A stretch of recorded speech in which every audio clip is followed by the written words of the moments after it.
अस्सलाम वालेकुम स्टूडेंट्स। आज का हमारा जो टॉपिक है वो है वेक्टर कैलकुलस में इंटीग्रेशन का है। तो इंटीग्रेशन में हमने बेसिक इंटीग्रेशन के तो क्वेश्चन हमने करने हैं वेक्टर में। इसके अलावा जो हमारे पास आज का टॉपिक सबसे अहम रहेगा इस टॉपिक में, इस लेक्चर में, वो है to solve the differential equation. तो चलिए अब हम स्टूडेंट्स बोर्ड की तरफ चलते हैं, वहाँ पे बाकी क्वेश्चन सॉल्व करते हैं। तो डिफरेंशियल इक्वेशन के कुछ यहाँ पे मैंने छोटे से टिप्स दिए हैं जो हेल्पफुल होंगे। ये बाकायदा एक अलग टॉपिक है जो हम मैथमेटिकल मेथड में पढ़ते हैं, उस बुक में पढ़ते हैं। तो ये थोड़ा सा यहाँ पे ये है कि मैंने बताया कि डिफरेंशियल इक्वेशन जो है वो बेसिकली फर्स्ट ऑर्डर की, सेकंड और थर्ड ऑर्डर्स की हो सकती हैं। यहाँ पे जो फर्स्ट ऑर्डर की डिफरेंशियल इक्वेशन है वो सिंपल इंटीग्रेशन से ही सॉल्व हो जाएंगी, उनमें हमें कोई इतना ज़्यादा इशू नहीं आएगा। जो हायर ऑर्डर डिफरेंशियल इक्वेशंस है, मतलब कि जिसमें सेकंड या उससे ज़्यादा डेरिवेटिव होता है, उसे हम हायर डिफरेंशियल इक्वेशन कहते हैं, हायर ऑर्डर डिफरेंशियल इक्वेशन कहते हैं। उसमें भी फिर दो टाइप्स आ जाती हैं हायर ऑर्डर डिफरेंशियल इक्वेशन में। एक होती है होमोजीनियस, जो यहाँ पे इस टॉपिक में आज के लेक्चर में जो चलेगी वो है first order higher order homogeneous differential equation. तो इसको सॉल्व करने के लिए ना हमारे पास तीन मेथड्स होते हैं। उसमें फर्स्ट है कि अगर सेम रूट्स आते हैं तो उस वक्त फिर हम जो जनरल सोल्यूशन है वो यूँ लिखते हैं v=c1 + c2t + c3t²। ये जितने सेम रूट्स आएंगे उतने बेसिकली सी होंगे, सेम रूट्स, और रूट्स उतने ही आते हैं जितना डिफरेंशियल इक्वेशन का ऑर्डर होता है। तो इसका मतलब फिर अगर सेकंड ऑर्डर की है तो c1 c2t तक जाएगा, अगर थ्री ऑर्डर है तो c1 c2t + c3t² तक जाएगा। फिर आगे बाहर हम e की पावर में जो रूट आया है उसे e की पावर में t के साथ मल्टीप्लाई करके लिख देंगे। फिर डिफरेंट रूट्स हैं, यहाँ पे भी वही बात मैं करूँगा कि जब डिफरेंट रूट्स भी उतने ही आएंगे जितना डिफरेंशियल इक्वेशन का ऑर्डर होगा। अगर टू ऑर्डर है तो दो ही रूट्स आएंगे, थ्री है तो थ्री रूट्स आएंगे, और फिर उसके मुताबिक उतने ही c आएंगे, c1 constants, c1 e⁻at + c2 e⁻, ये सारे यूँ डिफरेंट रूट। कॉम्प्लेक्स रूट्स भी उतने ही आएंगे जितना उसका ऑर्डर होगा डिफरेंशियल इक्वेशन का। तो वो प्लस माइनस की पेयर की फॉर्म में आते हैं हमेशा कॉम्प्लेक्स रूट्स होते हैं। तो उसका जो सोल्यूशन, जनरल सोल्यूशन बनेगा v=c1 cos bt + c2 sin bt, यानी कि जो कॉम्प्लेक्स नंबर का जो इमेजिनरी पार्ट है वो साइन और कॉस के एंगल में आ जाएगा, और जो रियल पार्ट है बाहर e की पावर में आ जाएगा। तो ये है हमारे पास फर्स्ट क्वेश्चन, जिसमें उसने बोला है कि आप लोगों ने वेक्टर फंक्शन फाइंड करना है, जिसमें ये डेरिवेटिव उसका फंक्शन का मौजूद है।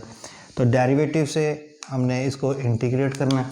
इंटीग्रेशन सिंपल सी है इसकी,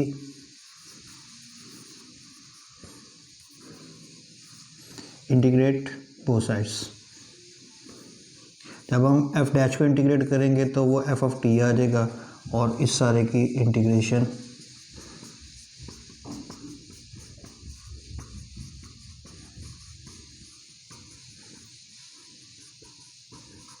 with respect to t। t² की तो t3/3, 1 की t5/5, t3/3, 3t, 2t - t²/2 plus integral constant c। इस क्वेश्चन में हमें r की वैल्यू दी गई है, r of t = 5t² + tj - t3 then prove that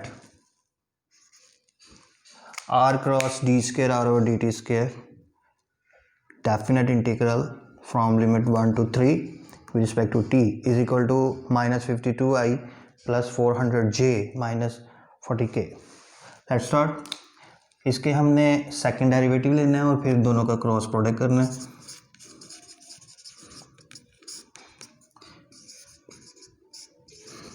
D R over d T, ये आ गया 10t आई प्लस जे के। Okay, again differentiate,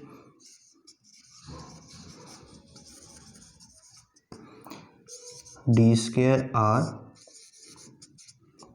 10 0j minus 6t के।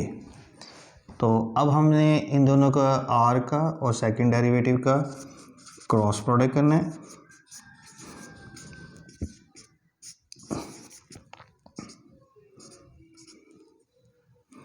ठीक है जी,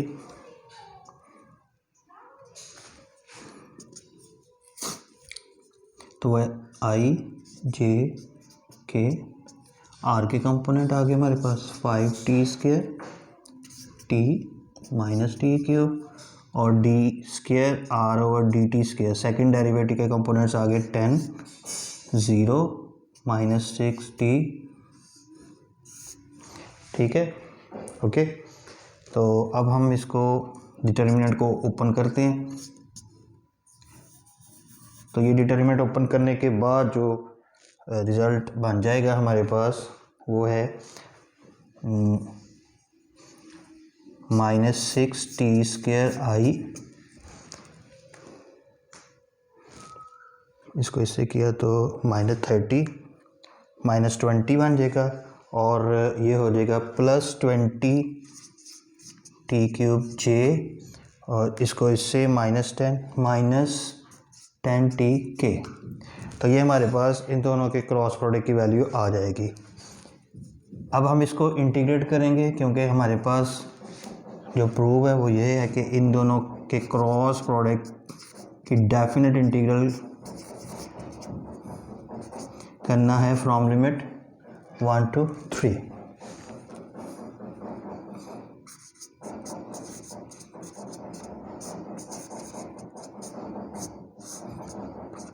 with respect to T, integration वही है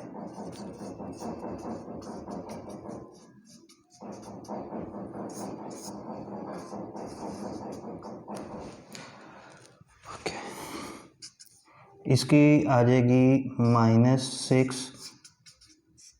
3, ये से कैंसिल होके ये आ जाएगा हमारे पास 2t क्यूब, टी की पावर 4 ओवर 4 इसके साथ कट के 5t4, ये आ जाएगा minus 5t square from limit 1 to 3। जब हम इंटीग्रेट कर लेते हैं तो लिमिट राइट साइड पे,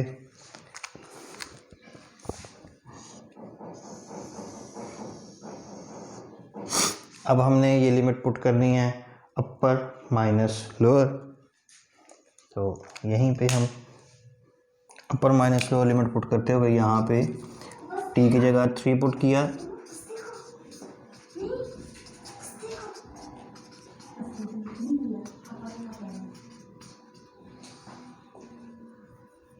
ये हमने ऊपर लिमिट पुट कर दी है माइनस, अब लोअर लिमिट यानी कि t की जगह 1 पुट करेंगे तो आ जाएगा minus 2i plus 5j minus 5k। तो इसको सिंप्लीफाई कर लेंगे, इसको 27 2 54 81 5 405 और 9 5 45 के, ये ब्रैकेट्स ओपन की तो साइन चेंज हो गए हमारे पास। तो फाइनली इसका जो हमारे पास आंसर बन गया है वो राइट हैंड साइड आ चुकी है माइनस 52i, ये देखिए माइनस 54 प्लस 2 माइनस 52 405j और माइनस 5 400j माइनस 45 और ये माइनस 40k। तो ये हमारा प्रूव हो गया। ये क्वेश्चन है question number 3, determine the vector function which has 2 cos 2t 2 sin 2t j plus 4k as derivative and I plus j plus k as value at t is equal to 0 since उसने बोला कि ये derivative है तो मैंने इसे F dash T का equal रख लिया। अब डेरिवेटिव से हमने जब वेक्टर फंक्शन फाइंड करना है तो उसको डेफिनेटली हम उसको इंटीग्रेट करेंगे। इंटीग्रेट बोथ साइड किया तो ये आ गया एफ ऑफ टी कॉस की इंटीग्रेशन साइन एंगल का डेरिवेटिव नीचे साइन की कॉस माइनस कॉस और एंगल का डेरिवेटिव और 1 की टी प्लस सी, ये इंटीग्रल कांस्टेंट हमने साथ लगाना है। अब हमें गिवन कुछ वैल्यूज़ ने दी है तो उसके मुताबिक हम t इज इक्वल टू 0 इसमें पुट करेंगे। तो f ऑफ 0 हमारे पास आ गया साइन ज़ीरो 0 हो गया, कॉस 0 1 हो गया, यहाँ पे 0 पुट किया ये भी 0 हो गया प्लस सी। तो f ऑफ 0 जो उसने वैल्यू दी हुई है हमें, उसने सिंस गिवन है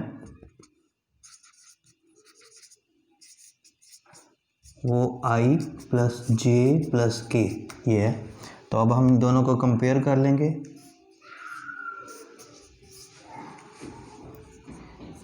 from equation 1 and 2 and 3 sorry, i plus j plus k is equal to minus j plus c. इसका फ़ायदा ये होगा कि यहाँ से जो हमारे पास इंटीग्रल कांस्टेंट हमने लगाया उसकी वैल्यू आ जाएगी, जे इधर आ जाएगा i प्लस 2j प्लस के। तो ये जो इंटीग्रल कांस्टेंट है उसकी वैल्यू आ चुकी है with the help of given conditions. तो ये c की वैल्यू हम यहाँ पे अपने जहाँ पे हमने इंटीग्रेट किया था वहाँ पे हम c की वैल्यू लगा देंगे तो हमारे पास वो वेक्टर फंक्शन आ गया। c की वैल्यू यहाँ पे लगाने से ये बन जाएगा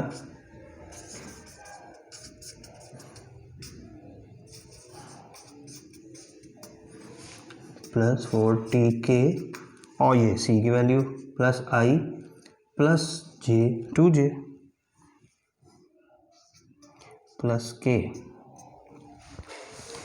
तो इन दोनों में से i कॉमन ले लेंगे, यानी कि इसको एक बाकायदा वेक्टर की फॉर्म में हम लिख देंगे। इसमें से और इसमें से i कॉमन तो j और फिर k। तो ये हमारे पास रिज़ल्ट आ गया है, ये देखिए।